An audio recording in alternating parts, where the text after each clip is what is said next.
यह पूरा इलाका तो अनंत बाबू का इलाका है। यहाँ तो ऐसे भी कम अन्याय होता था, अनंत बाबू न्याय करते थे और इसीलिए वो छोटे सरकार के नाम से ज्यादा। अनंत सिंह को लेकर ललन सिंह ने कहा है कि अनंत बाबू तो छोटे सरकार हैं, बहुत काम किए हैं, अपने इलाके में लोगों के लिए मसीहा हैं। दरअसल ललन बाबू ये बातें इसलिए कह रहे हैं क्योंकि वो चुनाव के मैदान में उम्मीदवार हैं और अनंत सिंह के सहारे ही इस बार संसद पहुंचेंगे, ये तय है। क्योंकि अनंत सिंह जिस तरीके से पेरोल पर जेल से बाहर आए हैं, उसके बाद इलाके में इस बात की चर्चा खूब हो रही है। लेकिन अब सवाल, अनंत बाबू की पत्नी नीलम देवी जब मंच पर होती हैं तो ललन बाबू इतनी तारीफ अनंत सिंह को लेकर क्यों करते हैं? क्योंकि अब से कुछ महीने पहले या कहें कि पिछले कुछ सालों में ललन सिंह और अनंत सिंह के बीच जो अदावत चल रही थी, उस अदावत में तो ललन सिंह अनंत सिंह को सबक सिखाने की बात कर रहे थे। बात किस तरीके से हो रही थी उस वक्त, ये सबको पता है। ललन सिंह अनंत सिंह को किसी भी हाल में जेल भेजवाने पर तुले थे। अपराधी, गुंडा, क्या कुछ नहीं कहा गया।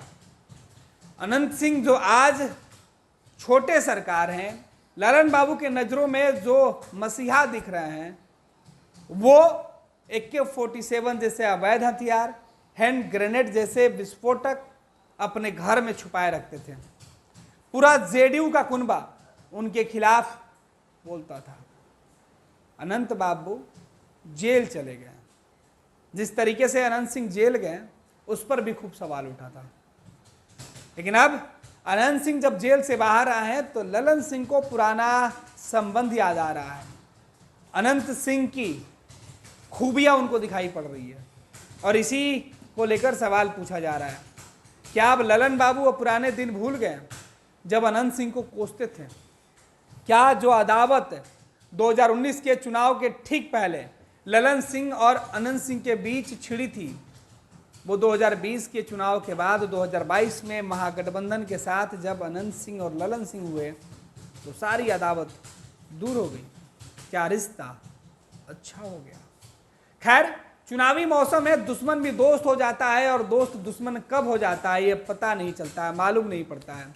लेकिन इस बीच ललन सिंह का यह बयान सुर्खियों में है, खास तौर पर मुंगेर के इलाके में बाढ़ और जिस इलाके में अनंत सिंह का ज़्यादा प्रभाव है, उस इलाके में इस बयान को खूब तेज़ी से लोग सुन रहे हैं और कह रहे हैं कि अब ललन बाबू का दिन फिर लौट के आ गया है, क्योंकि अब अनंत सिंह के शान में ललन बाबू कसीदे जो पढ़ रहे हैं। हमसे जाना जाता है, ये आपका है और उसके अलावा यह पूरा इलाका तो अनंत बाबू का इलाका है।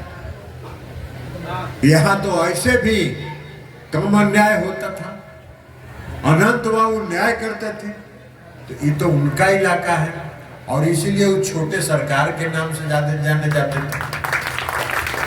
आज भी है, कल आपके यहाँ आए थे तो वो कल आए थे, मेरा भी आज फर्ज था, इसलिए आज हम आपके बीच आए। लेकिन हम आप एक बात हम आपसे कहने के लिए आए, जरा याद करिए, नीतीश कुमार जी 2005 के नवंबर में मुख्यमंत्री बने, उसके पहले का याद करिए। नया नौजवान लड़का सबका तो वो दिन नहीं देखा है।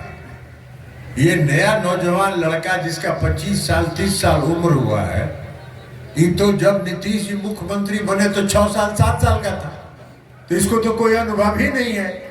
लेकिन जो बुजुर्ग लोग यहाँ हैं, उन्होंने लालू यादव और राबड़ी देवी के राज को देखा है, जहां आतंक का राज चलता था और जंगल राज चलता था। कोई शाम के बाद निकलना नहीं चाहता था, बहू बेटी तो खास करके शाम के बाद नहीं निकलना चाहती। कहीं सड़क नहीं था, कहीं सड़क नहीं था, कहीं बिजली नहीं थी।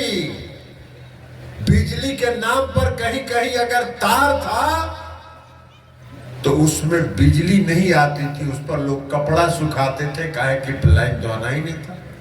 और भूले भटके कभी अगर लाइन आ गया तो लोग इतना खुश होते थे जैसे लगता था कि घर में दिवाली मना रहे हो, आग लो बिजली, आग लो बिजली, आग लो बिजली। और जब चला जाता था तो कभी कोई सोचता भी नहीं था कि कहिया बिजली आए।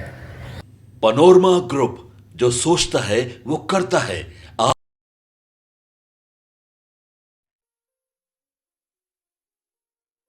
ये लो मुंह मीठा।